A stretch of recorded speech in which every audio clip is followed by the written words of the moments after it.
I am almost done moving all my orchids into my growing area. My Asian cymbidiums are still on this table in my sunroom. I've put up a little gate to keep Pinto from eating them, but he definitely sleeps on this card table, so I don't know if it's going to work very well. But unfortunately, I'm out of floor space in my plant room. I still have my Encyclia radiata in my 3-season sunroom downstairs, and it needs to go up into my plant room. And then I'm chilling my Dendrobium Cuthbertsonii and Cuthbertsonii hybrids in the 3-season sunroom as well. Except for those few plants, everything else is in the sunroom at least, even if a bunch of it hasn't been organized onto the shelves. So here's my overflow table, which I would like this year to use as a workspace for working from home, so I need to clear it off. But here's a organizational tour of what I've done this year. So I have a bunch of Latoria type dendrobiums, and I don't know what Chrysotoxum is, but I also have that down in that container.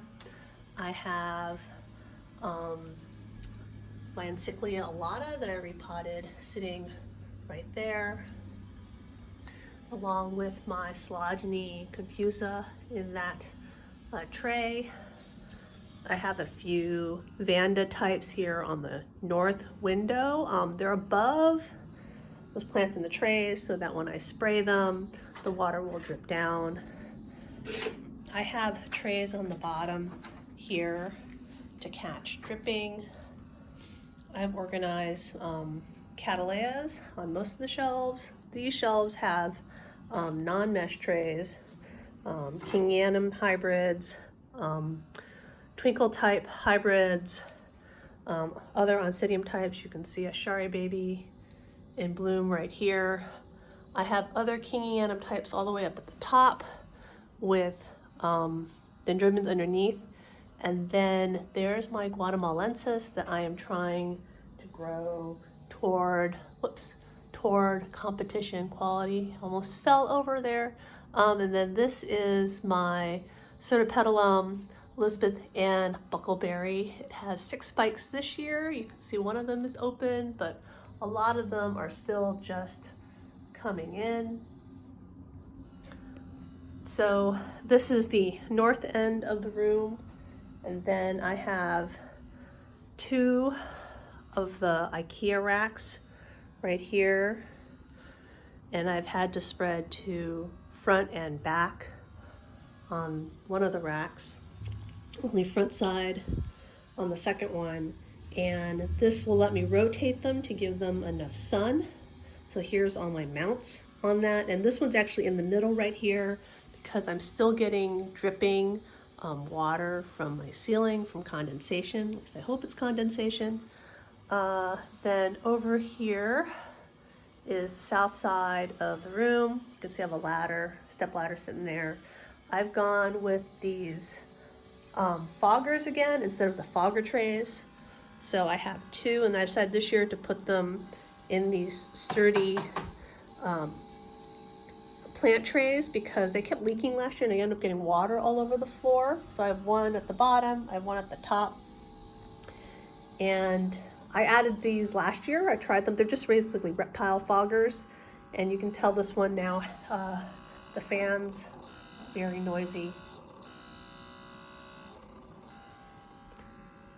So, but here's them fogging. There's one fogging. And then here's the second one fogging. And I've taken a few plants that aren't doing too well and tried to put them underneath the fog. Like I got this Brassivola reginae from Florida Suncoast Orchids, and it is really, look at it, is just doing terribly. I think it's probably gonna die. It didn't look awesome when it came, and it's of course much worse now. I just don't think it's doing very well for me.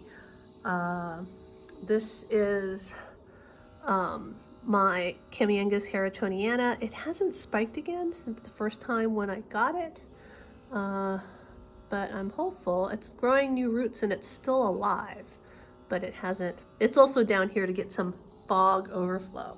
So I've definitely taken some plants that might benefit from light misting and fogging and put them sort of hanging on the shelves above the cattleyas. On the shelf, it's almost all cattleyas, since cattleyas are half my collection. And then this year, normally I put these big vandas that I have left over from the Chicago Botanic Garden show from a few years ago. These were dump orchids. I had a video at the time of me soaking all these compost saves in my laundry sink in the basement. And I have, a lot of them went to the Illinois Orchid Society, and I just have a couple left for myself. These are vandas from Sue, or these are right there. This is right at there, a sunset, and I believe it's spiking right here. Anyways, so normally I have these on the north wall, but I thought I'd try them in the south wall this year, and we'll see if they benefit from that fog coming down. I have placed my nobly typed dendrobiums here in the front, and I have to be really careful to keep stuff back as much as possible because those are my heaters right there, and so if the orchids are right above the heat when it comes out, they burn. So there's like a gap there between them and the heater. We'll see how it does. I have more, these are like either compact or seedling. Cattleyas here. I have a few catasetums on the ground right there. None of my catasetums have successfully spiked this year. I had a couple start spikes, and then it was quite clear that slugs ate the spikes. So over on this shelf are huge amounts of seedlings, which people saw previously when Pinto decided to have his snack. He's, they're just, he hasn't come back because apparently after they're all dried and disgusting from his snacking, he doesn't care about them anymore. I also put some frondy. These are Batea striata that I've taken to overwintering inside. I've tried a bunch of different ways of overwintering them, but putting them underneath my other plants seems to work pretty well. They get a light amount of water, but not a lot. And then that might have just made a more physical like barrier to keep them off. There's all my air plants. I have more nobly typed dendrobium. So these last year I had in a storage container, and they kept falling out. So this year I went with a slightly taller container for them. This is an old filing,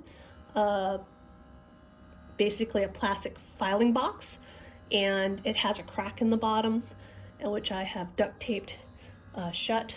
So hopefully that'll work better. We have my 2 vanilla right here.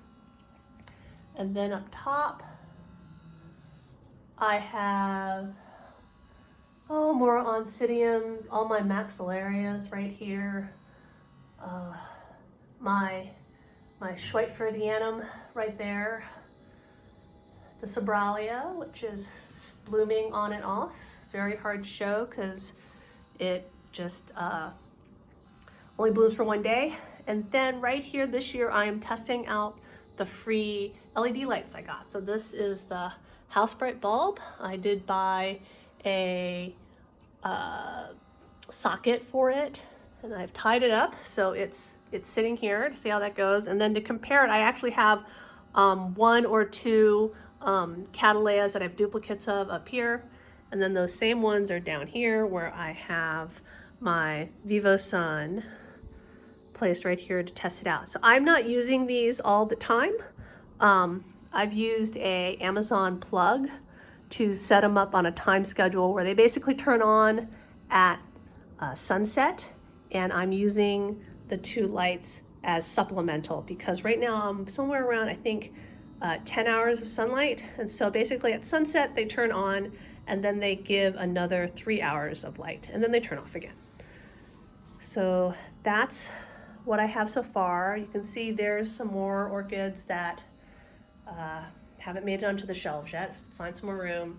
And then behind them is a selection of stuff that will be going to the Illinois Orchid Society raffle next Saturday. So that is my organization so far of all my orchids in their winter growing space. And no, my glass guy has not come to fix my glass, and I don't know that it's going to happen this year. I have asked that it be deferred to the spring because he hasn't been able to come yet, and we'll just see how it goes.